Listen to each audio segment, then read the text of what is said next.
Сайн байцгаана өрхөн үзэгчтэй. Монголын мэдээ сувгийн бэлтгүүргэдэг цагийн урд мэдээллийн хөтөлбөрийн даваа гарагийн дугаар эхлэхэд бэлэн боллоо. Хөгжлийн банкны асуудлаар улсын хурлын холбогдох ажлын хэсгийнхэн дүгнэлтээ гаргасан байна. Улсын хурал дахь Монгол Ардын намын сүүлийн гишүүд өнөөдрийн хуралдаанаараа ажлын хэсгийн мэдээллийг сонслоо. Ажлын хэсгийн мэдээлэлээс үзвэл хөгжлийн банк нийтдээ 2000-ад аж ахуй нэгж иргэнд зээл олгоод байгаа юм байна. Улсын хурлын ажлын хэсгийнхний мэдээллээс үзвэл хөгжлийн банк 2011-ээс 2016 оны хугацаанд нийт 6 их найд төгрөгийн зээлийг иргэд аж ахуй нэгжүүдэд олгосон байна. Тухайн зээлийн 54% буюу 3.2 их найд төгрөгийг нь улсын төсвөөс иргэн төлөгдөх нөхцлөөр олгосон. Бас тодорхой 16 төсөлд 1.7 их найд төгрөгийн зээлийг олгосон гэсэн тайлбарыг улсын хурлын ажлын хэсгийн ахлагч Инквайр өгч байна. Улсын үйлдвэрийн ямар төслүүд авсан юм бэ гэдэг дээр бол нэгдүгээрт шин төмөр зам төсөл, дулааны захиргаа станцын хүчин чадлыг нэмэгдүүлэх төсөл, амгалангийн дулааны станцын төсөл, Эрдэс 5 толгой уулуурхаан төсөл, Багнуурын нүрсний уурхайн хүчин чадлыг нэмэгдүүлэх төсөл, геологийн төв лаборатори хүчин чадлыг нэмэх төсөл, төрийн орон сууцны санхүүжилтийн корпорац болон Боинг 767 онгоц судалтан авах зориулсан 8 төрлийн улсын үйлдвэрийн газарт олгогдсон төслүүд байна. Мөн дараагийн төсөл нь хөх цавын цемент буюу МАК компани төсөл байгаа. Цементний үйлдвэр, эрэл компани байшин үйлдвэрлэх төсөл, хөдлийн цемент чохооны үйлдвэрийн өргөдлийн төсөл, барилгын арматурын үйлдвэрлэлийн буюу Бэрэн группийн төсөл, төмрийн хөдөр баяжуулах үйлдвэр буюу Монла компани төсөл, төмөртэй ордоос хандгаатын өртөө хүртэлх төмөр замын төсөл буюу QSC гэдэг компани төсөл, эцэст нь Ярамгийн гүрний хажуу талын орон сууцны төсөл гэсэн ийм 8 төсөлд 1.7 их найдын ийм санхүүжилтүүд хийгдсэн байна. Хөгжлийн банкнаас иргэд аж ахуй нэгжүүдэд олгосон 6 их найд төгрөгийн зээлийн 69% нь хугацаа хэтэрсэн, 13% нь чанаргүй зээлийн ангилалд багтаж байна. Шалгалтаар хөгжлийн банкнаас 1.3 их найд төгрөгийн санхүүгийн зөрчил илэрсэн. Цаашид зарим зээлтэй холбогдох асуудлыг хуулийн байгууллагаар шалгуулах, зээл авсан нийт аж ахуй нэгжийг олон нийтэд ил тод мэдээлэх, хөгжлийн банкны хууль эрх зүйн орчныг боловсронгуй болох хараа тус байдлыг нь хангах шаардлагатай гэж улсын хурлын ажлын хэсгийн гишүүд үзэж байна. Улсын хурал дахь ард ажилтны намын бүлгийн хуралдаанаар ерөнхийлөгчийн сонгуулийн хуулийн төслийн талаар хэлэлцсэн байна. Улсын хурал ерөнхийлөгчийн сонгуулийн тухай хуулийг шинжлэхдээ нэг намд ашигтай хувилбараар заалт тусгахыг зорж байна. Тухайлбал улсын хурал суудлын бүхий намын тухай тодорхойлолтыг тусгахдаа явцуу сонирхлоор хандж байна гэж улсын хурлын гишүүн Болд тайлбарлаж байна. Энэ хуулинд бол дахиж тэр өмнөх үед бол мөрдөжсэн улсын хурал суудлын бүхий нам гэдэг бол тухайн нам эвслээс нэр дэвшиж сонгогдсон улсын хурлын гишүүн бүхий нам эвслэг гэдэг үндсэн хуулинд тайлбар хийсэн юм заалт орчод. Энийг бол аль нэг нам, аль нэг хууль санаачлалт гишүүн биш. Энийг бол үндсэн хуулийн цэцээс ийм маргаан үүссэн төгсөлд тодорхой шийдвэр гарвал энэ бол шийдэх ёстой. Улсын хуралд харжилсан намын бүлгийн хувьд ерөнхийлөгчийн сонгуулийн тухай хуулийн төслийн асуудлаар парламент судалгүй улс төрийн намуудын төлөөллийг оролцуулсан хэлэлцүүлэг хийнэ гэсэн чиглэлтэй байна. Улсын хурлын хувьд ерөнхийлөгчийн сонгуулийн хуулийг батлан гаргахдаа олон нийтийн харилцан зөвшөлтсөл ойлголцлыг хангах хэрэгтэй гэж улсын хуралд харилцсан намын бүлэг үзэж байна. Арх согтууруулахундаа хэтрүүлэн хэрэгэлсэн хүмүүсийг эмнэлэгт эмчнэр эрүүлжүүлэх үүргийг хүлээгээд багахан хугацаа өнгөрсөн. Тэгвэл өнгөрсөн хугацаанд хэдийгээр хүний эрхийн асуудал яригдж байгаа ч өнөөгийн нөхцөлд энэ үүргийг эмнэлэг хүлээх боломжгүй. Тиймээс хуучин хэвээр цагдаа хүчний байгууллагад энэ үүргийг шилжүүлэх нь зүйтэй гэсэн хуулийн төслийг улсын хурлын нэр бүхэн эмэгтэй гишүүд санаачилж хэлэлцүүлэхээр их хурлын даргаад өргөн мэдүүллээ. Хүний эрх ялангуяа арх хэтрүүлэн хэрэгэлсэн үед амнасаа алдсан тохиолдол өмнө гарч байсан тул эрүүл мэндийн үйлчилгээг хэн ч гэсэн авах хэрэгтэй гэдэг үүднээс согтууруулахундаа хэтрүүлэн хэрэгэлсэн хүмүүсийг эрүүлжүүлэх энэ үүрэг эрүүл мэндийн ам түүний харьяа эмнэлгүүдэд ирсэн. Өөрөөр хэлбэл улсын эмнэлгүүд өвчтөн үнэ үзэж эмчлэгтээ зэрэгцээд согтуу хүмүүстэй ажиллах болсон.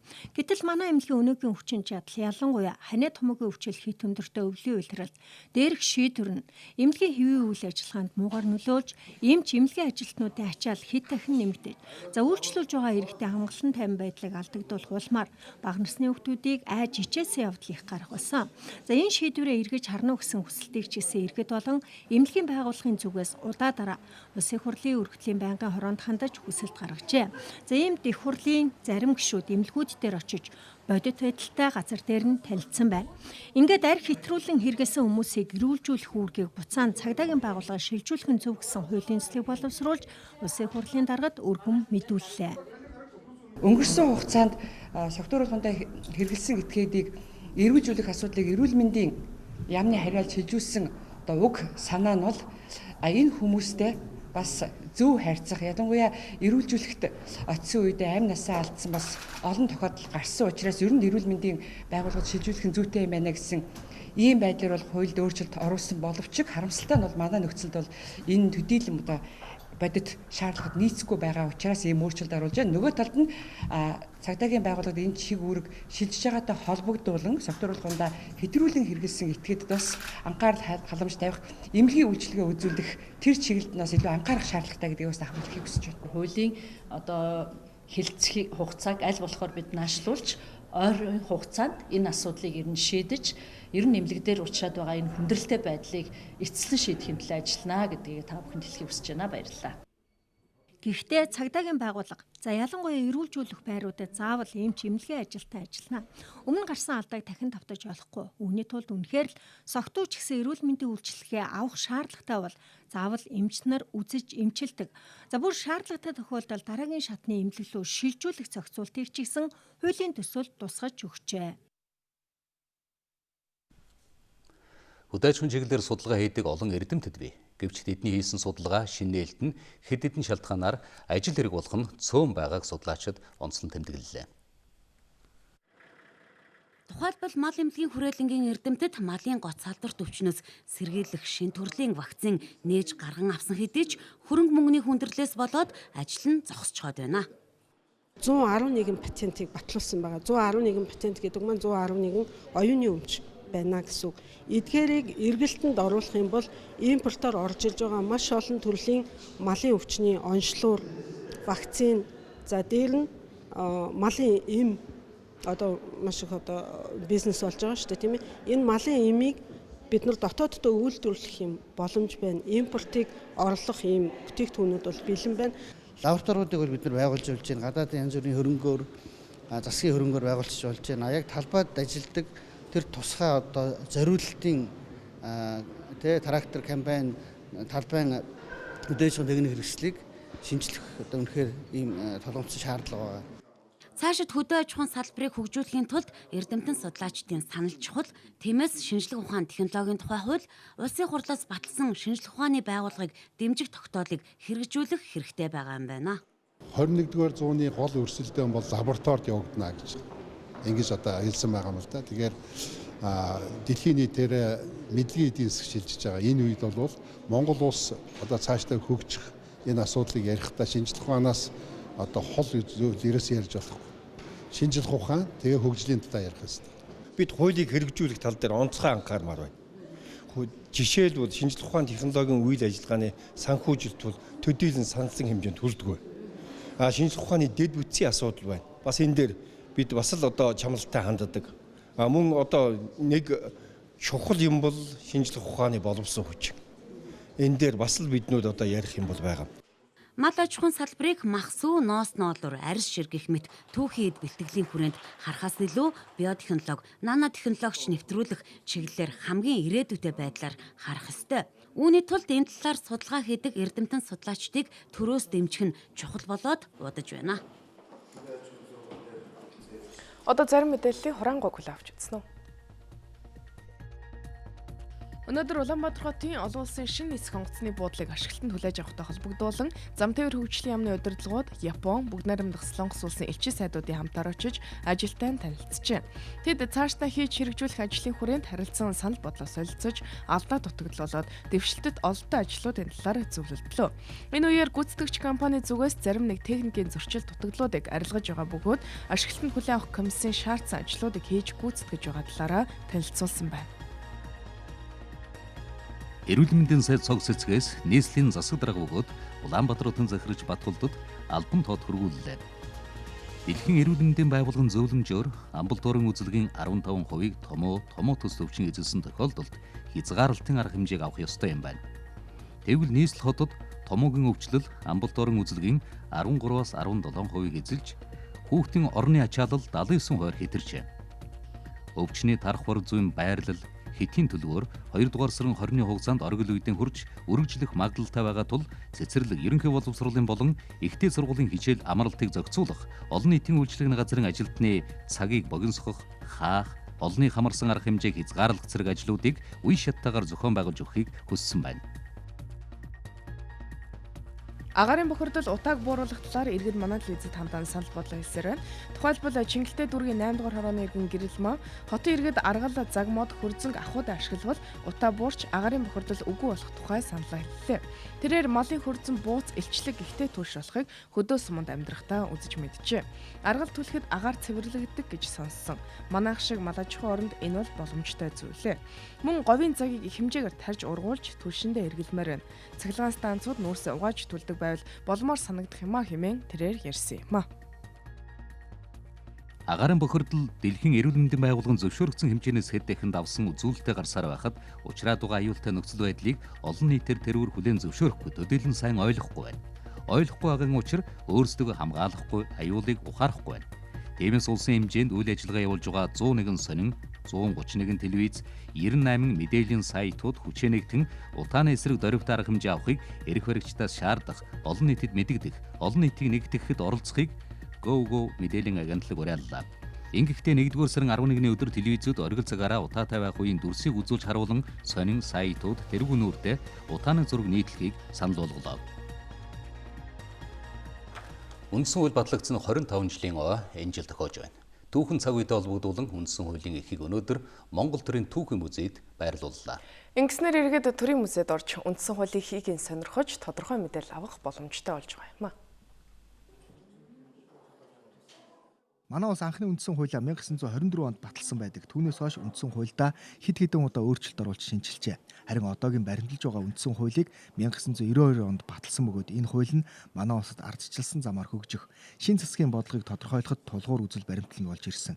Тиймээс Монгол хүн бүр үндсэн хуульдаа хүндэтгэлтэй ханддаг гэж хэлж болно. Үндсэн хуулийн уг эхийг ерөнхийлөгчийн өргөнөөс төрийн музейд залж байгаамаа. 7 хоногийн хугацаатай зална. Энэ хугацаанд бол ард иргэд олон нийт чөлөөтэй үндсэн хуулийн ихтэй танилцах бүрэн боломжтой болж байна. Монгол улсын үндсэн хуулийг бол 1992 оны 1-р сарын 13-ны өдөр Монгол улсын ерөнхийлөгч Мусульман очроод гарын үсэг зурснаар батламжилсан уг их гэдэг нь энэ тавигдж байгаа. За мөн уг ихийн гэр хайрцаг гэж сүүлд 2006 онд их Монгол улс байгуулсан 800 жилийн ойгоор хийсэн хүндэтгэлийн хайрцаг мөн энд манайх байрлуулж байгаа.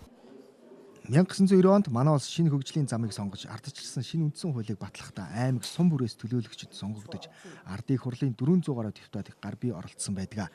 Энэ хууль нь хүний эрхийг дээдлэх ардчлалын үнд зүйлсийг агуулсан маш сайн хууль болсон гэдгийг хуульчид бүгд хүлээн зөвшөөрдөг.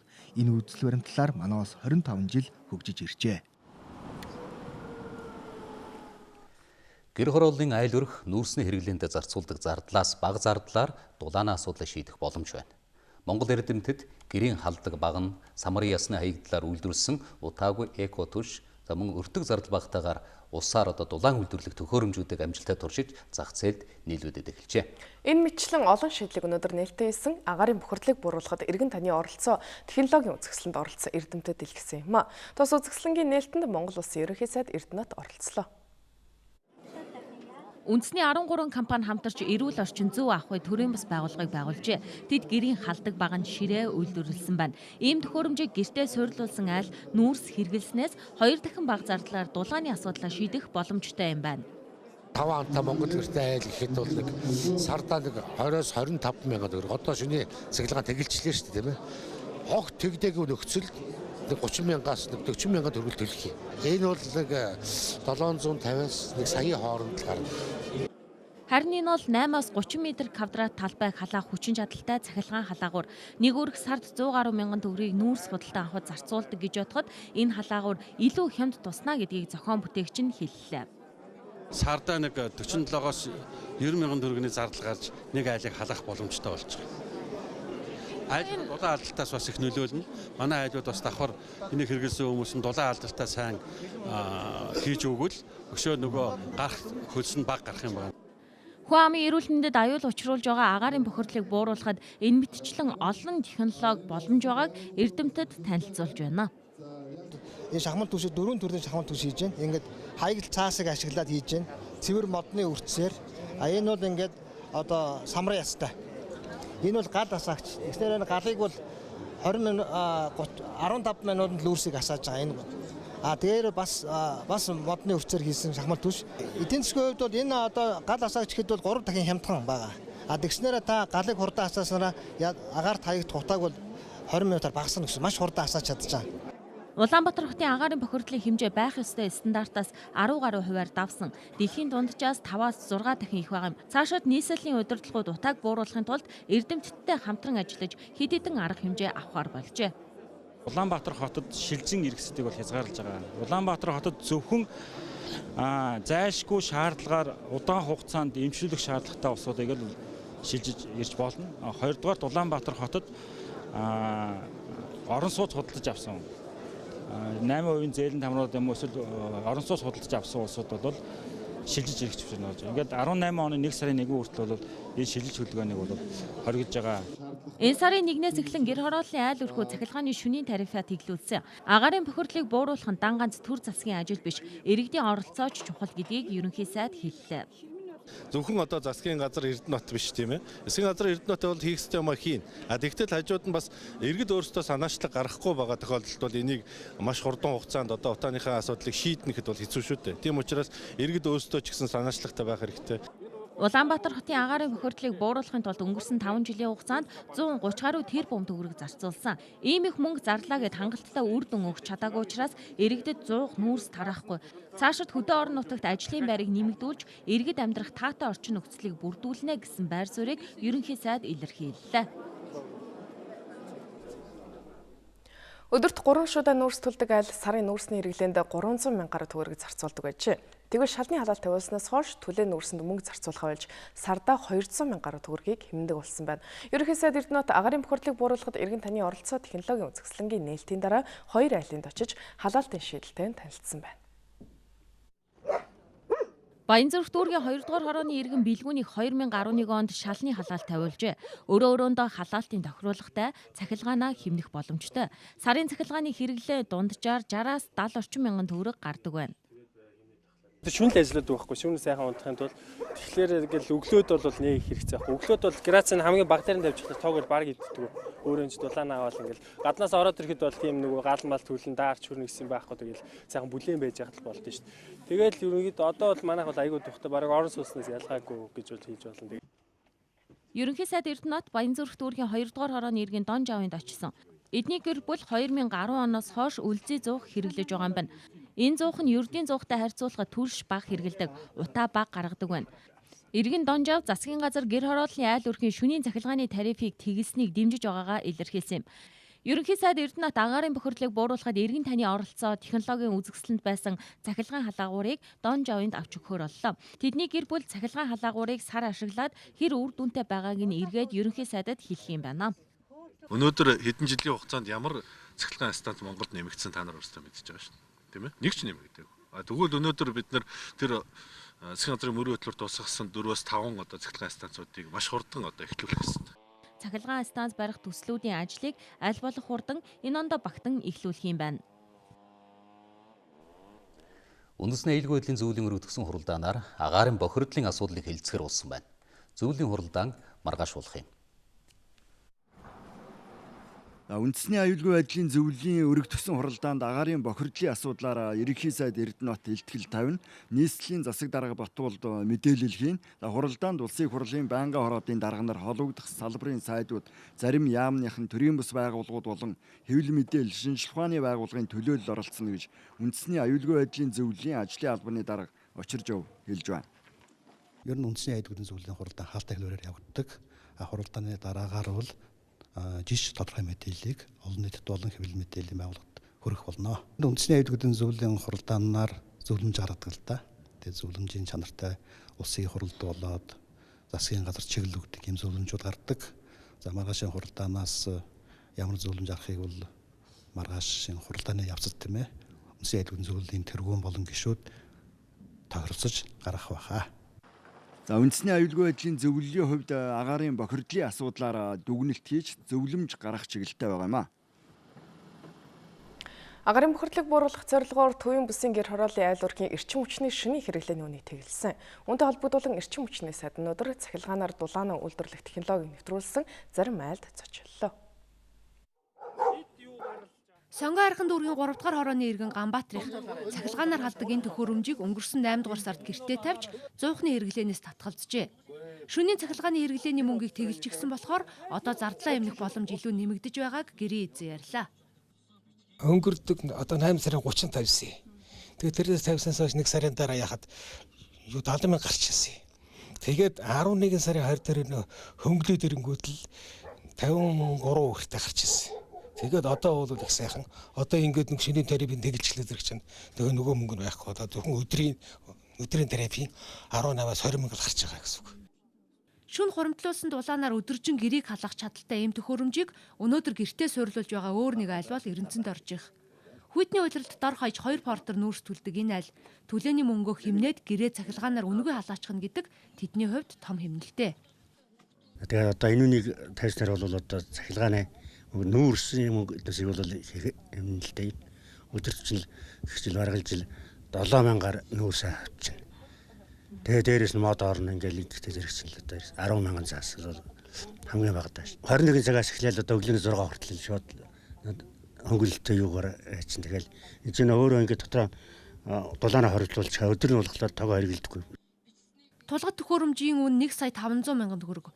Өдөр өдөртөө шуудаа нүүрсээ зөөж хэрэглэдэг айлуудын хувьд энэ бол их мөнгө. Тиймээс эрчим хүчээр дулаан үйлдвэрлэдэг дэвшилтэт технологиг иргэдэд хямд зардлаар хэрхэн нийлүүлэх боломж шийдэл байгааг судалж, зээлээр олгох, хөнгөлөлт үзүүлэх чиглэлд банкудтай хамтран ажиллах тал дээр ярилцаж байгаа тухай нийслэлээс мэдээллээ. Энэ дээр бол анхны одоо хөрөнгө оруулалтын их усрыг олъё. За иргэдийн яг өнөөдөр түүхийн нүүрсэн зарцуулж байгаа. Энэ одоо эдийн засгт нь таарсан энэ одоо бүтцийг бий болгоё гэсэн ийм зорилттой тавьсан ажиллаж байна. Айл бүр шөндөө цахилгаанаар дулаанаа хангаад эхлэхэд эрчим хүчний ачаалал эрс нэмэгдэнэ. Энэ үед ачааллыг хэрхэн зохицуулах тал дээр салбарын яамнаас төлөвлөгөө гарган ажиллах юм байна. Цаашдаа бол энэ шугам сүлжээгээ өргөдөх шинжлэх энэ дээр хөрөнгө оруулах чиглэлээр нэлээд их ажил хийх шаардлагатай байж байгаа. Энийг бас засгийн газар өөр дээр аваад хийх ёстой. Хөрөнгө оруулалтаа хийж шугам сүлжээгээ сайжруулж ажилланаа. Дээр үзүүлсэн төхөөрөмжөөл цахилгааны хөнгөлөлт идэх боломжтой айл өрхүүдэд санал олгож болох олон технологийн нэг л жишээ нэ. Өнөөдөр худалдаа үйлдвэрийн танхимд нээлттэй хийсэн технологийн үзэсгэлэнд 300 мянган төгрөгөөс эхлээд 1 сая төгрөг хүртэл янз бүрийн төхөөрөмжийг танилцуулж байна. Иргэд өөрсдийн боломжоор сонголтоо хийж агаарын бохирдлыг бууруулахад хувь нэмрээ оруулж болох нэ. Манай улс давхар иргэншлийг огт зөвшөөрдөггүй дэлхийн 50 улсын нэг. Гэхдээ манайх шиг хүн амцгой төвсөн хувьд иргэний алддаг биш харин ч авж үлдэх болдгийг тодорхойлсон эргэцүүн суурь зохицуултыг цаг алдахгүй хуульчлах шаардлага байгааг албаныхан үзэж байна. Тухайлбал 1995 оноос өнөө хүртэлх хугацаанд 23 мянган иргэн иргэний харьяалаа шийдүүлж чадахгүй түрээд байгааг нь.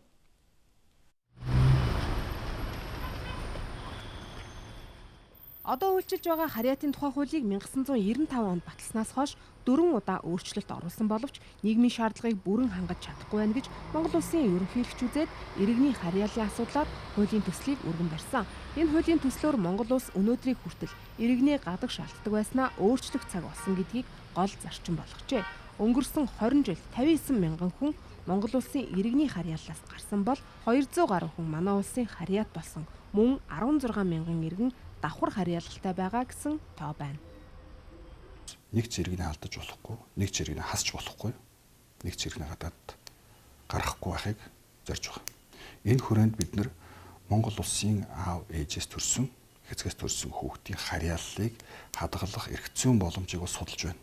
Манай гадаад иргэн яамд ажлын хэсэг бол гарсан.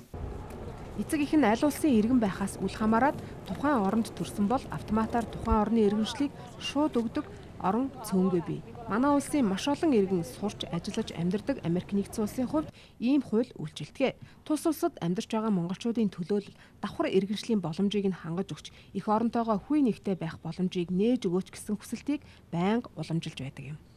Анх ирэхэд 300-аас 500 хүн байсан, одоо бараг 50000 гарцсан байгаа. Тэгээд төрсөн хүмүүс их байгаа. Тэдэрт одоо Америкийн иргэн гээд Монголд иргэншил өгөхгүй байна гэдэг бол бас харамсалтай. Би хүүхдээ болохоор Америкийн нэгдсэн улс болон Монгол улсынхаа иргэн айл улсны хоёр иргэншилтэй байгаасаа гэж хүсдэг хүмүүсийн нэг. Яагаад гэвэл энэ манай хүүхд хоёр монгол хүнээс төрсэн хүүхд болохоор Монгол улсынхаа ч иргэн байхыг ер нь давуу талтай гэж боддог. Одоо хоёр дахь үеийн гараад шинээр Монгол айлууд үсээд үр хүүхдүүд төрөөд Монгол иргэд бол улам олширч байгаа. Тэгэхээр тэдэр тулгардаг хамгийн түрүүний асуудал болохоор хүүхэд нь ямар иргэншил сонгох вэ гэдэг асуудал үүсэж байгаа. Нэгс хоёр иргэншилтэй олж нэгдэг чинь нэгтгэл төгс Монгол улсынхаа соёл уламжлалыг чсэн хүндэтгэн дээрэс нь хэл соёлоо илүү сурч боловсрч тэр хэрэг өөртөө уламжлалаа хадгалж явах болов гэсэн бодолтой да. Монгол ээж аваас төрсэн хүүхдүүд амралтаараа нутагтаа ирээд хэрэг төр зорчих визэн хэтрвэл торгуул төлдөг. Энэ мэтчлэнгээр гадаадад ажиллаж амьдарч байгаад хүүхдээ тухайн орондоо төрүүлсэн ээж аваас болж ялангуяа хүүхд ирэх хамгийн их зөрчигддөг байна. Тиймээс эргэцэн хувьд энэ асуудал шийдэгдэхвэл хүн ам цөөтэй манайх шиг улсын хувьд эх орныхоо хөгжилд нэмэр болох боловсрал мэдлэгтэй нэг ч гэсэн иргэнэ алдахгүй байх боломжтойг хэлж байна. Бид нэр ямар ч байсан тэр тэнгэрээс ирж байгаа төрж байгаа агшиндаа эргэцэн хоёр өөр зохицуулалтанд төрж байгаа хүүхдүүдийг Монгол улсын хуулиар илүү давамгайлж баримтлая. Монгол улсын хуулиараа тэр хүн чинь Монгол улсын хэцэгээс төрж байгаамаа гэдэг үүднээс бид тэр хүүхдийн одоо Монгол иргэншлийг л хадгалах ийм зорилготой. Түүнчлэн хуулийн бас нэг үзэл баримтал нь Монгол улсын иргэн нэг зэрэг гадаад улсын харьяат байхыг хүлээн зөвшөөрөхгүй гэж үзсэн явдал юм.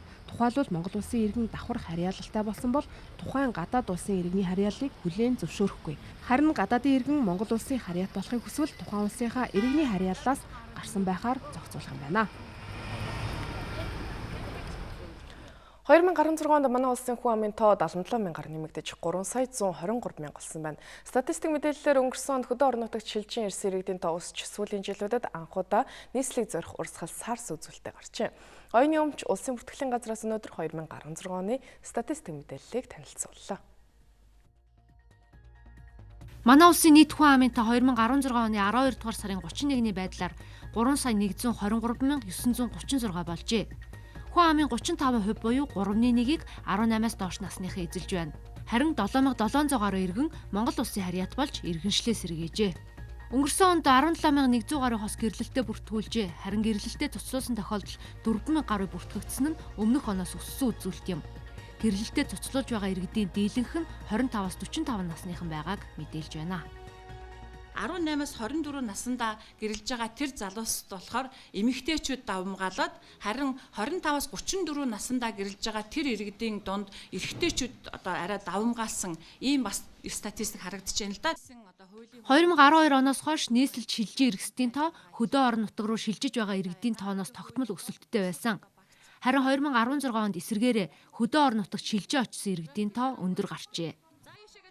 2012, 13, 14, 15 онд бол евро нийслэл рүү шилжилт хөдөлгөөн орон нутаг руу шилжилт хөдөлгөөнөөс бол өндөр байсан бол за 16 онд харин нийслэл рүү яг шилжилт хөдөлгөөн орон нутаг руу шилжилт хөдөлгөөнөөс бол харьцангуй арай доогуур үзүүлэлттэй гарсан.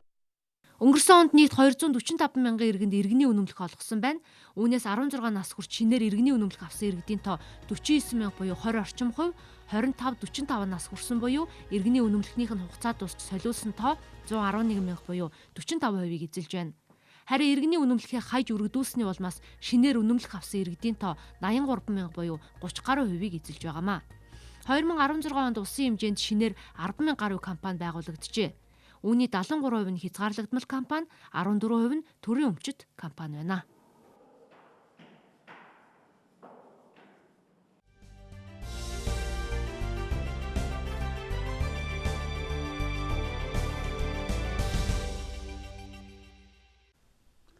Монголын үйлдвэрчний эвлийн холбооноос наачлан ажигчин соёл байгуулах төслийг хэрэгжүүлэхээр болсон байна. Энэ сарын эхнээс 5 дугаар сарын 1-ний дуустал эв санааны хандивын аяныг зохион байгуулж, шинэ соёл байгуулах хөрөнгийг бүрдүүлэхээр төлөвлөжээ.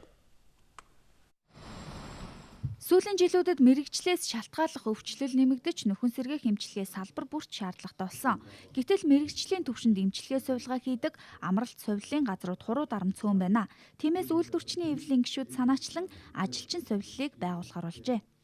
Энд манайд одоо хөдөлмөрийн хүн тортой нөхцөлд ажилладаг нөхөн сэргэх шаардлагатай ажилчид бол олон байна. Хямралтай байгаа, бүтээмж бага байгаа энэ нөхцөлийг бий болгоход өөрөөр хэлбэл хямралын нэг боломж гэж харж болно.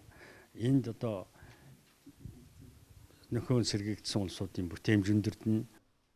Үйлдвэрчний эвлэлийн дэргэд үйл ажиллагаа явуулдаг сонгон нөхөн сэргээх сувилал нэг дор 150 хүн хүлээн авах хүчин чадалтай мөн эмчилгээ сувилгааны 50 ортой. Тиймээс тус төвийг түшиглэн өргөжүүлж ажилчин сувиллыг байгуулах юм байна. Бятралаг бас байхын одоо 5-6 жил ажилласан. Ийм мэрэгчлийн боловсон чанар. Энэ бааз суурин дээр энэ эмнэлэг үйлчлэгтэй эмнэлгийн тоног төхөөрөм тэр материалыг бааз үйлчлэгийн тэр одоо бааз суурин дээр түшиглээд энэ байгууллагад ихтэй тохиромжтой болно. Шинээр сувилал барих боломжгүй учраас байгаа боломжоо ашиглан стандартад нийцсэн сувилалтай болохоор шийдсэн гэлээ. Зөвхөн Улаанбаатар хотод төдийгүй аймаг сумдад ч ажилчдад нөхөн сэргээх үйлчлэгээ үзүүлдэг мэрэгжлийн сувиллуудыг байгуулах боломжийг үйлдвэрчний эвлэлийн холбоо судлаж байгаа юм байна. Зөвхөн нэг сувилал одоо бүх одоо байгууллагууд бол хамарч чадахгүй. Тэгэхээр бид нэр цаашдаа бол одоо аймаг болгонд бүсийн хэмжээгээр одоо бас ийм сувилуудыг байгуулъя гэдэг зорилго. Энэ бол одоо зүгээр шууд одоо ашигын төлөө гэхээсээ илүү шууд гишүүдэд үйлчлэх, иргэд хөдөлмөрчд үйлчлэх ийм одоо амлалт сувилыг бол хийя гэж бодож байгаа юм аа. Ажилчин сувилыг байгуулах эв санааны аянд хүн бүр нэгдэх боломжтой үйлдвэрчний эвлэлийн гишүүд болон хандив өргөж байгаа иргэд 2000 төгрөгөөс дээш төгрөгөөр хандив өргөх боломжтой юм аа. Нийслэлтийн агарын бохирдлоос дайжиж иргэд цэвэр агаарт гарахыг эрмэлздэг болсон. Энэ хүсэлтийн дагуу Монгол наадам цогцлборын хуудлын ундагт байрлах UB Resort цанын баазыг нэн ажилуулж эхэлсэн байгаа. Өнгөрсөн амралтын өдөр тус цанын бааз хөл хөдөлгөөн ихтэй байлаа. Амралтын өдрөө гэр бүлдээ зориулж цэвэр агаарт үр хүүхэд хамт олноороо нэгэн өдрийг хамтдаа хөгжүүлэн өнгөрөх боломжийг бүрдүүлж чадсанд иргэд баяртай байлаа. Одоо наадмын талаа ажилласныг ингээд өвөл ашиглаж байгаа юм байна. Тэгэхээр та нарын сэтгэл ямар байна вэ? Өө сайхан байна. Одоо ингээд ашиглаад ингээд бүх юм л шүү дээ. Гулгаж олж, санаар гулгаж чинь, шаргаар гулгаж чинь. Тишүүр нөрөлтөндөө нэг доор зогтолцоо. Сайхан байна. Бид нар одоо хамт олноороо ирээд энэ цэвэр сайхан агаарт их сайхан байна. Агаарын бохирдолтой юм чи энд нэг 7 хоногт ганц нэг 2 удаа ч гэсэн ирээд ингээд цэвэр агаарт хүүхдүүдтэйгээ сайхан байна. Ёстой янзтай. Тэ.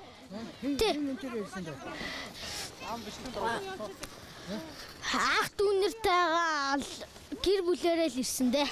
Агаар сайхан байна. Дөрүүлээ ирсэн гэр бүлээрээ. Одоо энд бол ерөөс агаарын бохирдол гэж юм ч үнэхээр алга байна шүү дээ. Хамгийн гол юм тэр байна. Одоо өвөл бас энэ мэтлэнгээр ингэж өвөл зөнгөө ашиглаж байвал одоо бидний бас нэг амрах, зугаалах бас нэг газар нэгээр нэмэгдэнэ гэдэг чинь бас сайхан л байна. Одоо биеийн дэврийг бас нэг жоохон бас мэдэрч шүү дээ.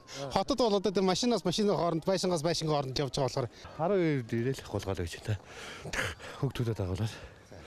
Сайн байна уу?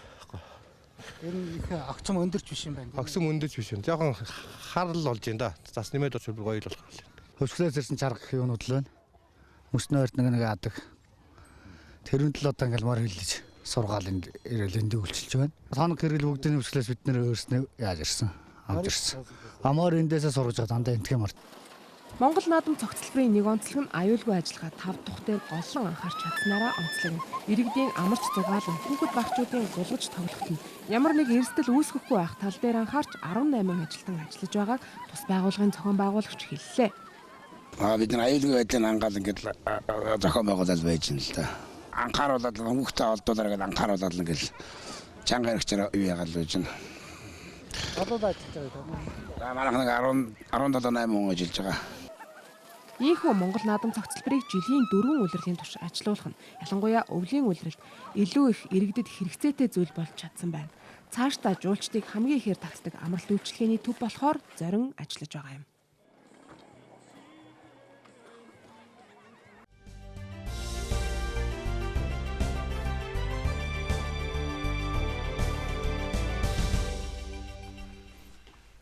Хөтөлбөрийн дараагийн хэсэгт анхаарлаа хандуулна.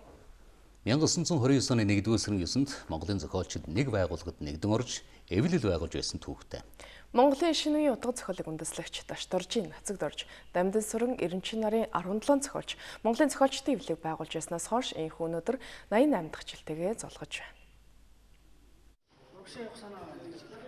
Өнөөдөр Монголын үндэсний олон нийтийн радиод 3 үеийн яруу найрагчид уран бүтээлээ ториулж байна. Үе үеийн утга зохиолын төлөөлөгчид Монголын үндэсний олон нийтийн радио телевизэд ажиллахын зэрэгцээ олон нийтэд шилдэг зохиол бүтээлээ зориулж утга зохиолыг хөгжүүлж түүхийг нь баяжуулсаар ирсэн юм. Монголын утга зохиол Монголын радиотой салшгүй холбоотойг зохиолчид хэлж байна. Монголын радио орон сайхан гэж анх бий болж тэрийг Монголын анхны зохиолч орчин үеийн орон зохиолын гол төлөөлөгч болж явсан. Буян нэмэхгүй, ядам сурангүй, дорд сүрэн төр бол энд маш идэвхтэй оролцож тэр анхны нэвтрүүлгүүдийг бол эдгээр хөтлөж өөрсдийн гişүлэг зохиолыг уншиж авьяас бэлэгтэй дуучид орон сайханчдыг урьж дуулуулж өөрсдөө хөгжимдөж хүртэл шүлэг зохиолоо уншдаг байсан. Энэ цагаас эхлээд Монголын зохиолчдын баг хороо гэдэг юм. За энэ альбом бусаар бий болсон. Монголын радиог зохиолчдын баг хороо гэж нэрлэж ирсэн нь бол тийм талаар хэрэг биш. Яагаад тэгэхээр радио сэтгүүл зүүл өөрөө өвгийн урлаг юм. Өвгийн урлаг нь хоосон ийм орон зай дээр өвгийн урлагаар тийм төсөөллийг орон зайг бодит орон зайг бий болгож идэг. Тийм учраас зохиолч радиод ажиллах нь бол илүү их төхөмтэй илүү тийм бүтээмжтэй байсан байна. Тийм учраас маш олон зохиолч радиод ажиллаж исэн байна. Монголын зохиолчдын эвлэлийн үйл ажиллагаа өргөцөөр байгаа. Тухайлбал энэ жил манай улсад дэлхийн яруу найрагчид чуулгаар тов гарсан байна. Дэлхийн яруу найргийн 37 дугаар их хурлыг Монгол эх орондоо зохион байгуулах ийм визийг аваад ирсэнд зохиолчдод их баяртай байгаа. Тэгээд энэ намар дэлхийн хэмжээний том зохиолчид, яруу найрагчид, хэвлэл нийтлэгчид Монголд бас ирэх юм байна. Энэ сайхан үйл явдлыг бас манай зохиолчид сэтгэл тааламжтайгаар хүлээж байна. Ингээд цаашдаа манай зохиолчид бол монголчуудын оюун санааны сан хөмрөгт өөр ингэсэн авьяас бэлэг эрдэм оюуны цар хэмжээгээр уран бүтээлийн хөв хишгээ оруулсаар байх болно. Үндэсний радиогийн зохиолч сэтгүүлчид сар бүр шинэ ном гаргадаг уламжлалт тогтож оны эхний сард сэтгүүлч найруулагч Жамбалд орж шинэ номоо гаргасан байна. Хадган болтой судар шиг хамгийн хайртай охиноо өсгийн жинэгээр өвөрлөхийн хэмжээгээр ngөтлөх ижин шиг ижин үнсээ тогтдог ийм баян амьдралд нулимс өөрөө бөмбөрөөд ирнэ тэнгэрийн сум шиг ганцаар явсан төвгний туглах шиг хөөргөн сан түүнэр чимэн төрсөн гэрийн бараа үзэлгүй төгөлдөр хуурын дээд өнгө шиг явсаар цуслангийн жижигхэн майх нэг гэрэл дүүлж түүн дотор хоёулаан төсөөлөн урлана.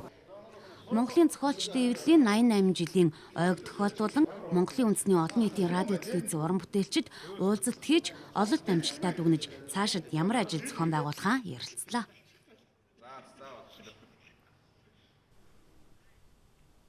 Монгол зураачдын авьяас чадвар дэлхийд өрсөлдөхгүй хэмжээд хүрсэн гэж олон улсын урлаг судлаачид мэргэжилтнүүд үнэлж байна. Ийм зураачдын нэг залуу уран бүтээлч Миждийн амар түвшин Франц улсын Ренес хотод уран зургийн үзлэнгээ гаргаж үзэгчдээс өндөр үнэлт авлаа. Зураач амар түвшин Франц улсад гаргасан Европ дахь миний аялал үзлэнгээ Дүрслэх урлагийн музейд нээлээ. Үзлэн нийтдээ 73 уран зураг багтсан байна. Амар түвшин зураач Европын орнуудаар аялж явахдаа олон сайхан үзлэнтэй газруудыг судалбар зурагт буулгаж зуржээ. Судалбар зураг гэдэг нь тэмдэглэл гэсэн утгатай зураачаас маш хурдан зурах чадвар шаарддаг уран зургийн нэгэн төрөл юм. Хамгийн гол нь ноцлог нь дэндээ зурсан, орчинд нь аж зурсан гэдгээр энэ миний бүтээлүүд этюд судалбарын ажлууд байгаа. Нийтдээ Европын 10 гаруй орны үзлэнд байгалыг зурсан бөгөөд амар түвшин зураачийг бүтээлч, мэдрэмжтэй, онцгой ирээдүйтэй байж болох уран бүтээлч гэж мэргэжлийн хүмүүс үнэлж байгаа юм. Тэр газар нутгийн байгаль, тэр газар нутгийн барилга байшин, тэр газар нутгийн агаар, тэр газар нутгийн нарыг бол энэ дээр маш сайн тусгасан ийм бүтээлүүд байна гэж би бол одоохондоо энэ бүтээлүүдийн үзээд бол одоо хэлэх байна. Тухайн орныхоо онцлогийг уран бүтээлдээ өнгөний гайхамшигт хослол, зөөлөн дулаан, тийм агаарлаг байдлаар бүтээлдээ тусгажээ. Монгол улсад дэлхийн хэмжээнд өрсөлдөхөд зураачид олон байна. Харин залуу уран бүтээлчдийг байнга дэмжиж урамшуулж явах шаардлагатай гэж Ахмад зураачид онцолж байгаа юм аа.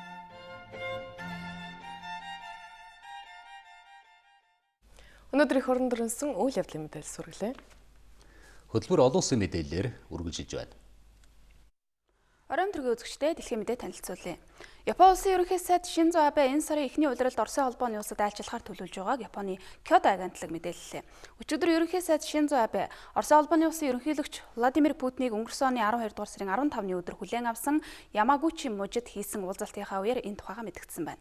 Тэрээр хоёр орны хооронд үүссэн хүрээлэн арлуудын маргааныг шийдвэрлэх, энхийн гэрээнд гарын үсэг зурах зэрэг асуудлаарх яриа хэлэлцээг үргэлжлүүлэх зорилгоор Оросын холбооны улсад айлчлах төлөвлөгөөтэй байна хэмээн мэдгдсэнийг Кёто агентлаг иш татжээ.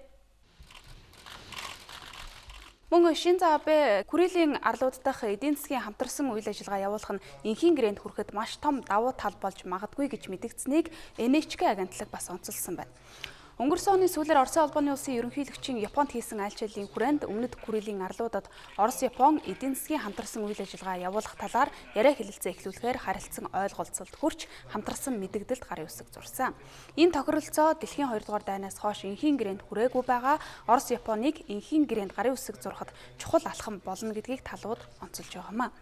Ер нь Орос-Японы өнгөрсөн оны сүүлээр хүрсэн энэ тохиролцоо хоёр орны харилцааг сэргээх чухал алхам болсон гэдгийг шинжээчид бас тэмдэглэж байна. Одоо Японы засгийн газрын тэргүүний Москвад хийх айлчлалч хоёр орны харилцааг улам сайжруулахад түлхэж өгөх болов ч гэж зарим шинжээч бас таамгаа дэвшүүлжээ. Одоогоор Японы талаас ерөнхий сайд Шинзо Абегийн айлчлалын товыг албан ёсоор зарлааг байна. Харин Японы эдийн засаг худалдаа аж үйлдвэрийн сайд Хирошиге Сейко эдийн засгийн харилцааны асуудлаар яриа хэлэлцээ хийх зорилгоор Москвад айлчлахаар төлөвлөж байгаа юм байна. Бүгд найрамд Хятад ард улсын төрийн мэдлийн хэвлэлд хэрвээ Америк нэгдсэн улсын ерөнхийлөгчөөр сонгогдсон Дональд Трамп нэг Хятад бодлогыг үл ойшоовол Хятад улс хариу арга хэмжээ авна гэж Трампд анхааруулсан агуулгатай мэдээлэл гарсныг Reuters агентлаг иш татжээ. Тайваны удирдагч Цай Инвэн Латин Америкийн улс орнууд руу айлчлах замдаа Америк нэгдсэн улсын Техас мужийн Хьюстон хотоор дамжин өнгөрсний дараагаар Хятадын төрийн хэвлэл Global Times сонинд хэрвээ Дональд Трамп нэг Хятад бодлогын талаар хэлсэн үгнээсээ буцах юм бол Бээжин хариу арга хэмжээ авах ийм арга замыг эрэлхийлнэ гэсэн агуулгатай мэдээлэл гарсан байна.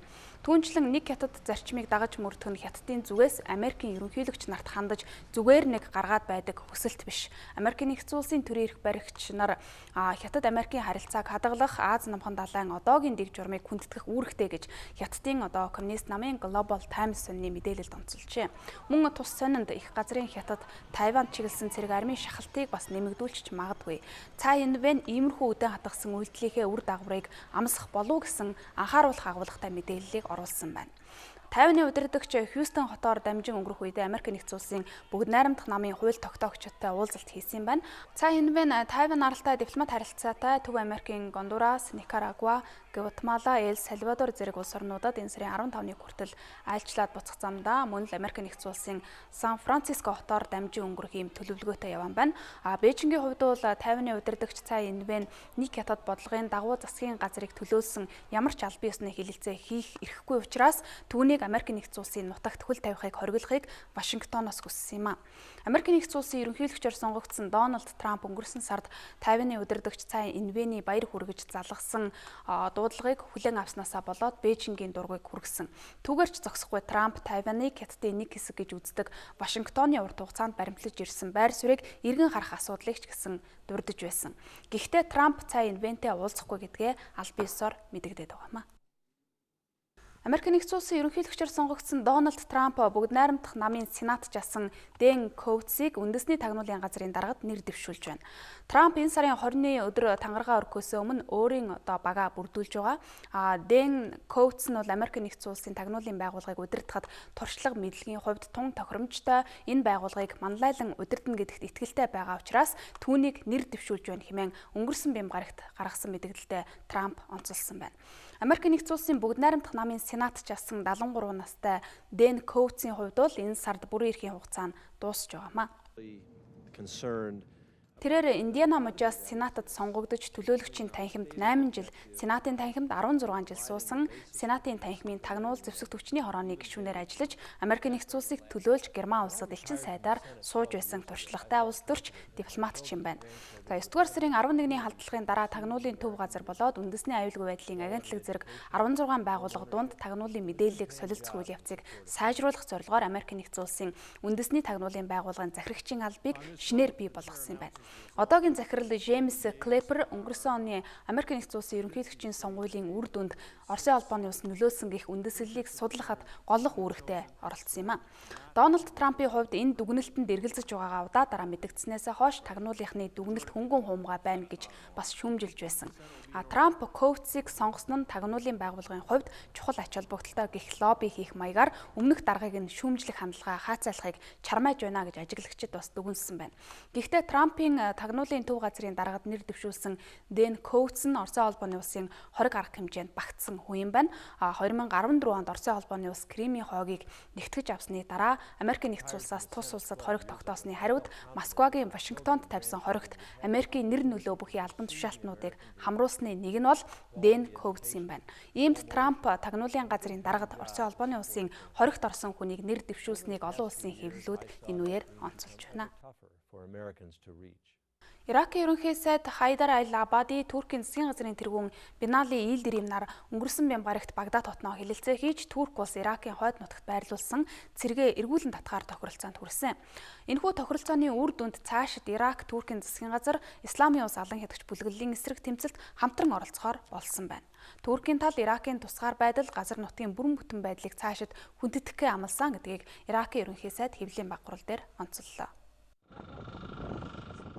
Туркийн ерөнхий сайд Иракаас яг цэргээ эргүүлж татах тухай аль биесээр өөрөө мэдэгдээгүй боловч Иракта зөрчилдөж байгаа асуудлуудыг шийдвэрлэхийн төлөө чармайлт гаргана. Иракийн хойд нутагт инх тайван тогтсон цагт хоёр орны хоорондын зөрчил арилах болно гэдгийг цохон тэмдэглэсэн байна. Өнгөрсөн онд Турк улс Иракийн хойд нутагт цэрэг зэвсгээ байрлуулснаас болоод Турк-Иракийн харилцаа хүйтэрсэн. Иракийн хувьд бол Туркийг хойд нутгийнх нь Башика баазад байрлуулсан цэргээ эргүүлж татахыг удаа дараа шаардаж Туркийг Иракийн тусгаар байдалд халдлаа гэж ингэж буруутгаж байсан юм а. Гэвч Туркийн засгийн газар тус бүсэд оруулсан цэрэг нь Исламын улс бүлэглэлтэд тэмцэх зорилгоор Иракийн хойд нутаг дахь цэрэг дайчдыг сургах зорилготой гэж мэдэгдэж байсан. Бям гарагт болсон уулзалтаар хоёр орны хооронд хамтын ажиллагааг ялангуяа Иракийн Мосул хотыг алан хядагчдаас чөлөөлөх ажиллагааг нэмэгдүүлэхэд үр дүнгээ өгнө гэсэн итгэл найдварыг бий болголоо гэж ажиглагчид онцолж байна. Иракийн засгийн газар хойд нутагт нь үүрэлсэн курдүүд Турк улс руу нэвтрэхээс сэргийлнэ гэсэн амлалтыг өгсөн нь талууд тохиролцоонд хүрэхэд дэмжлэг болсон гэж Иракийн орон нутгийн хэвлэлүүдэд мэдээлсэн байна. Үзэгчдээ би та бүхэндээ гадаад мэдээ танилцууллаа. Биднийг сонгоцж байгаа та бүхэндээ баярлалаа. Цагийн үр хөтөлбөр спортын мэдээгээр үргэлжилж байна. Шинэ 7 хоногийн мэдрэг үзэгчдээ Монголын мэдээ суугаад даваа гарагийн спортын мэдээгээ үзүүлж байна. Монгол улсын гавь тамирчин Бадам гарвын Гангамаа дэлхийн уулчтын эр зориг тэсвэр хатуучлалын сорилтуулсан Антарктик төвийн ноён оргил Винсон Массив ууланд амжилттай авираад эх орондоо хүрэлцэн ирлээ. Тэрээр энэ уулын оргилд гарснаар дэлхийн бүх төвийн 8 оргилд хөл тавьсан Монголын анхны эмэгтэй уулчин болж бүртгэгдэж байгаамаа. Энэ талаар нэрт уулчин Гангамаа өнөөдөр олон нийтэд мэдээлэл өглөө. Seven Summit гэдэг бол дэлхийн уулчтын хувьд эр зориг хүсэл мөрөөдлийн хамгийн дээд хэмжүүр болсон 7 төвийн ноён оргил юм а. Монгол улсын гавь тамирчин Гангамаа 2010 онд Европ төвийн Эльбрус, 2011 онд 8848 м өндөртэй Аз төвийн ноён оргил Эверест, 2012 онд Африк төвийн Килиманжаро, 2015 онд Хойд Америкийн Денали, 2016 онд Өмнөд Америкийн Аконкагуа, Австрали төвийн ноён оргил Косюшка, мөн Австрали төвийн Далайн ноён оргил Кристенц пирамид уулын оргилд хөлдөөд байлаа. Тэрээр хамгийн сүүлд 2016 оны 12 дугаар сарын 26-нд 8 дахь уулуулах цагаан төв Антарктидын Винсон Массивийн оргил гарснаар мөрөөдлөө биелүүллээ. Ингэснээр тэрээр Seven Summit болсон Монголын анхны уулчин болж түүхэнд бичигдээд байна. Уулын спортод дэлхийн хэмжээнд яригддаг цөөхөн хідэн топ амжилтууд байдаг юм аа. Тэгээд тэрийг хийхин төлөө Монголын уулчид олон жил зүтгэж ирсэн. Тэгээд ганцхан би ч биш тийм ээ. Маш олон уулчид энэний төлөө өнөөдөр хөдөлмөрлөж тэмцэж яг тамирчнаар бэлтгэл сургалтаа хийж байна.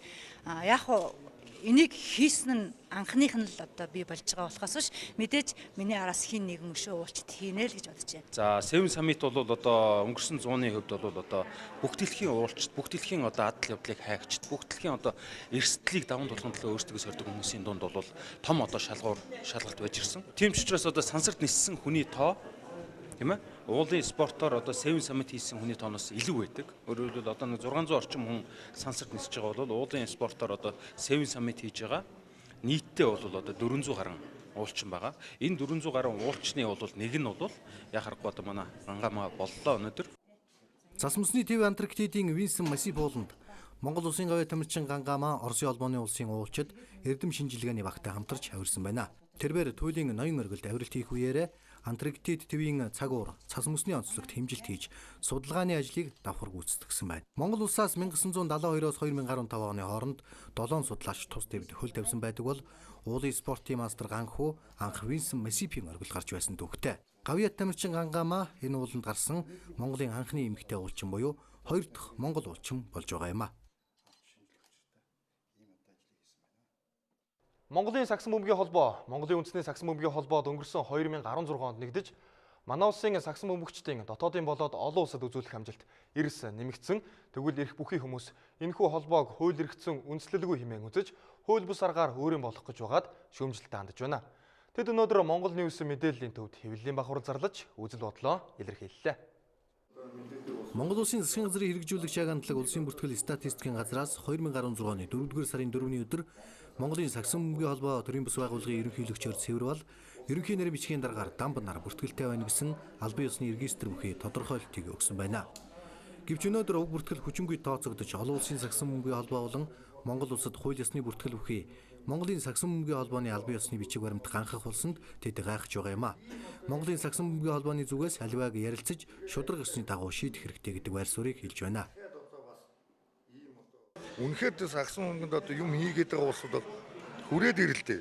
Үржээд юу хийх гээд байгаа, яах гээд байгаа. Үнэхээр тийм юм бол дахиад юу ээлж бус хурал зарлаад тэгээд одоо юу хийх гээд байгаа тэр сагстай танилцуулаад тэгээд тэр сагстаас сонгогдсон дэвсэ. Монголын сагсан бөмбөгийн холбооны удирдлагууд баг тамирчдын 3 үеийн төлөөлөл өнөөдөр олон нийт тандж инхүү баг тамирчдын эрх зөрчигдөхөд хүрээд байна гэдгийг мэдгдлээ. Сагсан бөмбөгийн спортын бүх төвчний тамирчид өнгөрсөн онд олон улсын 9 тэмцээнд оролцсноос 8 медаль авсан амжилтыг үзүүлж багийн спорт Монгол улсад хөгжихгүй гэх ойлголтыг нэцээгээд байгаа билээ. Монголын хөл бөмбөгийн холбооноос уламжлал болгон зохион байгуулдаг өсвөрийн улсын авраг шалгаруулах тэмцээн хасагдах шатны тоглолтуудаараа Монголын хөл бөмбөгийн холбооны футзалын ордонд үргэлжилж байна. Өнөөдөр тэмцээний 11-ээс 13 насны ангилалд шалгарсан шилдэг 16 багийн тоглолтууд эхэлсэн байна. Өсвөрийн хөлбөмбөгчдийн футзалын улсын авраг шалгаруулах тэмцээний 13 хүртэлх насны тэмцээн урдчилсан шатгүйгээр зохиогддог онцлогтой. Тиймээс орон нутгийн болон Улаанбаатар хотын харьяалалтай клубүүд нэгэн зэрэг хасагдах шатны тоглолтоор өрсөлдөж эхлээд байна. Өнөөдөр Монголын хөлбөмбөгийн холбооны футзалын ордонд орон нутгийн 2 баг өрсөлдөгч ажиллаа. Төв аймгийн 11 насны хөвгүүд Улаанбаатар хотын ДМЮ клубын баг тамирчдыг хоцсон бол Ховд аймгийн 13 насны баг Туулын том тулнууд клубыг 4-1 харьцаатай буулга авчээ. За энэ тоглолтод Ховд аймгийн багаас Алтан шагаа 8 дахь минутанд, Нурдаулет 6 9 дахь минутанд, Нурулаат 11 дахь минутанд гол оруулан багаа ялалтанд хүргэсэн байна. За харин Туулын том тулнууд багийн 13 хүртэлх насны хөвгүүдээс багийн товтлогч Төмөн Үлций 1 гол оруулжээ. Монголын хөлбөмбөгийн холбооны өсвөрийн үеийн футзалын улсын авраг шалгаруулах тэмцээнүүдэд Төвийн, Хангайн, Баруун, Улаанбаатарын гэсэн 4 бүстэйгээр зохиогдож байна. Одоо үзэгч та бүхэндээ дэлхийд дахинд орж байгаа спортын томоохон хуралдаан тэмцээн үйл явдлын мэдээлэлээс хүргэе. Энэ цаг үеийн дэлхийн шилдэг эмэгтэй хөлбөмбөгчдийн нэг Америкийн нэгдсэн улсын шгшөөгийн товтлогч Алекс Морган Францын Лион хотод хүрэлцэн ирж түүнийг шинэ багийн хөгжөөнд дэмжигчд нь халуун дотноор угт авсан байна. Алекс Морган Францын Олимпик Лион клубт зээлээр тоглохоор болсон юм а. Олимпик дэлхийн аваргын тэмцээний хос алтан медальт Алекс Морган өнгөрсөн 2016 оноос эхлэн Америкийн нэгдсэн улсын дээд лигийн тэмцээний Орландо Прайд клубт тоглох болсон юм. Одоогоор Америкийн нэгдсэн улсын лигийн тэмцээний 2016 оны улирал дуусч багуудад оролцох тэмцээн уралдаан байхгүй байгаа учраас шилдэг тамирчдынхаа формыг хадгалах үүднээс Европ төвийн шилдэг клубүүдэд зээлээр тоглож эхлэв байна. Энэ удаад Америк нэгдсэн улсын Флорида мужийн Орландо Прайд клубын удирдлагууд Европ төвийн аварга Францын Лион клубтэй тохиролцоонд хүрч багийн лидер Морганыг хагас жилийн хугацаанд Францад зээлээр тоглуулахар шийджээ. Морган шинэ багтаа өөрийн үндсэн 13 дугаараа эзэмшгэр болсон байна. Би 2008 оноос мэрэгжлийн тамирчны гараагаа эхлүүлж байлаа. Өнгөрсөн 10 орчим жилийн хугацаанд 7 клубт тоглож олон тэмцээн уралдаанд амжилт гаргаж байсан. Олон багууд дундаас яагаад заавал Лионыг сонгосон бэ гэвэл миний хувьд 2 жилийн өмнөөс Европт очиж тоглох талаар бодож эхэлсэн юм а. Францын лиг бол шилдэг нь. Тэр дундаа Лион клуб 2000 он гарснаас хойш энэ твийн шилдэг багуудыг амжилтаараа манлайлж яваа баг шүү дээ. Тиймээс би энд ирэх боломжоо алдахыг хүсээгүй юм а. Надад Лион хотын болоод клубын талаар мэдэхгүй зүйлс маш олон байна. Тиймээс энэ бүгдэд суралцаж багийн хамтаар оролцох тэмцээнүүдтэй амжилт гаргахын төлөө бүхий л нөөц бололцоогоо ашиглан чармаах болно. Алекс Патрисиа Морган Карраско 2010 оноос хүчрхэг Америк нэгдсэн улсын шгшөөгийн бүрэлдэхүүн тоглож энэ хүртэлх хугацаанд 120 тоглолтод талбайд гарахдаа 73 голыг оруулсан өндөр амжилтыг үзүүлээд байна.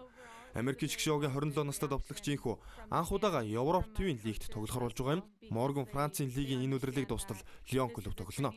Мөн Лион клуб 6 дугаар сарын 1-нд болох Европын хөл өмгийн холбооны аваргуудын лигийн тэмцээний шгшөө тоглолтод хожвол энэ тэмцээний авраг цолоо хадгалуулдаг юм. Улмаар Алекс Морган 6 дугаар сарын ихээр төрлөх Америкийн нэгдсэн улс руугаа буцаж Орландо Прайд багийн хамтаар лигийн шинэ удирлаа эхлүүлнэ. 2015 онд үүсгэн байгуулагдсан Орландо Прайд клуб мөн эрх удирлын эхэнд шинэ цэнгэлт хүрээлэнг ашиглалтанд оруулж Орландо Сити нэртэйгээр үйл ажиллагаагаа явуулж эхлэх юм байна. Олон улсын цаны холбооноос дэлхийн цомын аварга шалгаруулах тэмцээнийг 50 дахь жилдээ зохион байгуулж байна. Өнөөдөр эмэгтэйчүүдийн 18 дахь удаагийн гараа болж ялагчдаа тодрууллаа. Мөн энэ өдөр сноубордын дэлхийн цомын аварга шалгаруулах тэмцээний ээлжид гараа Москва хотно болж ялагчдаа тодруулжээ. Словен улсын Марибор дахь цанын баазад болсон энэ гараанд тамирчид туг сүлжих ангилалд өрсөлдлөө. Туг сүлжих ангилалд өмнө нь 5 гараа явагдсны эхний дөрөвт нь Америк нэгдсэн улсын алдар тамирчин Олимп дэлхийн аварга Микел Шифрин тэргүүлээд байсан. Тэрээр өнөөдөр чинь цагийн шилдэг нутгаа баталж тэргүүн бариг эзэллээ. Шифрин 2017 оны дэлхийн цомын 7 дахь түрүүгээ өгтөж байгаа нь энэ байсан юм а. Ингэснээр тэрээр дэлхийн цомын тэмцээний 27 дахь түрүүг авч тэмцээний бүх цагийн жигсаалтанд 3 дугаар арт дэвшиж байна. Түүний өмнө буюу 2 дугаар арт дэлхийн цомын тэмцээнд нийтдээ 33 гран төрүүлж байсан Боди Миллер бичигдэж байгаа бол энэ жигсаалтыг Алберт Линдси Вон 76 гран төрүүлсэн амжилтаараа тэргүүлдэг юм а. Микел Шифрин дэлхийн цомын тэмцээний хүрээнд туг сүлжих ангилд явагдсан сүүлийн 7 гараанд дараалан төрүүлсэн амжилт нь үүний өмнөх гараанд эцэлсэн юм. Тэрээр өнгөрсөн пүрэв гарагт Хорватын Загреб улсын уралдаанд барайнд орж чадалгүйгээр уралдаанаа дуусгасан нь Шифрины сүүлийн 4 жилийн карьер дахь анхны тохиолдол болсон юм а. Энэ өдөр Швейцарын алдар тамирчин Венди Холднер тэргүүлэгчээс тэг зууны 19 секундээр хоцорч 2 дугаар шалгарсан бол Шведийн Фрида Ханштотер 3 дугаар эзэлжээ. Дэлхийн цомын тэмцээн энэ онд 4 ёсоор 38 гарааны уралдаан болж ялагчаа тодруулна. Одоогоор явагдаад байгаа 18 гарааны дараах байдлаар нийт тамирчдыг Америк нэгдсэн улсын алдар тамирчин Микел Шифрин 948 оноотой тэргүүлж байна. Тэгвэл Швейцарын алдарт Лара Гойт түүнээс 305 онооны дутуутай 2 дугаар тэмцээнийг үргэлжлүүлж байгаа юм. Эрхэм үзэгч та бүхэндээ Монголын мэдээ сувг даваа гарагийн спортын мэдээгээ үзүүллээ.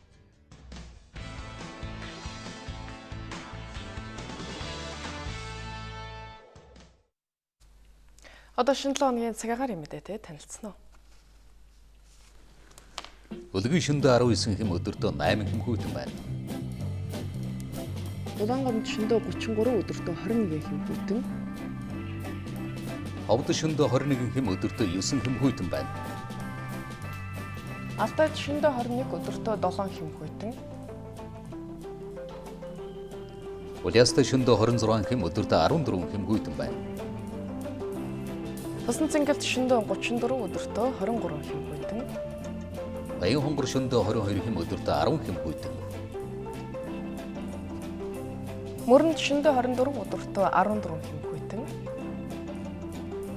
Хатгал шөндөө 26 хэм өдөртөө 16 хэм хүйтэн байна.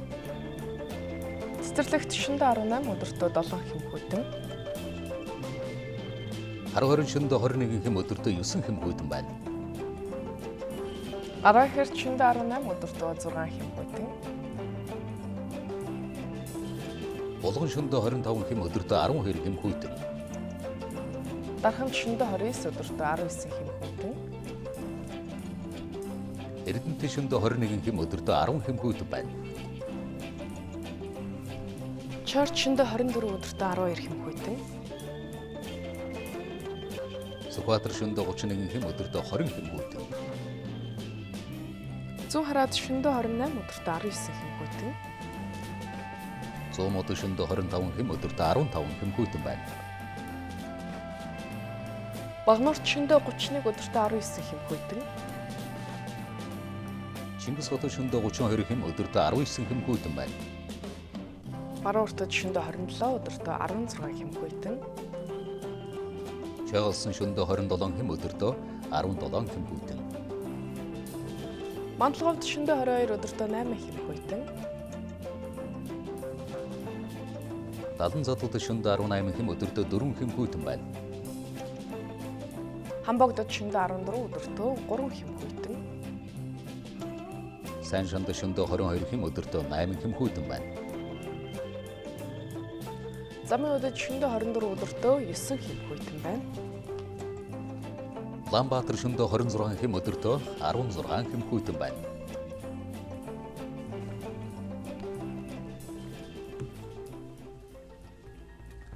Монголын мэдээс уг цагийн хүрд мэдээллийн хөтөлбөрөөр та бүхэнд хүргэлээ. Анхаарлаа хандуулалаа авчилсан та бүхэнд баярлалаа. Шинэ 7 өдрийн ажил үйлсэлтэнд амжилт хүсье. Баяртай үзэгчдээ.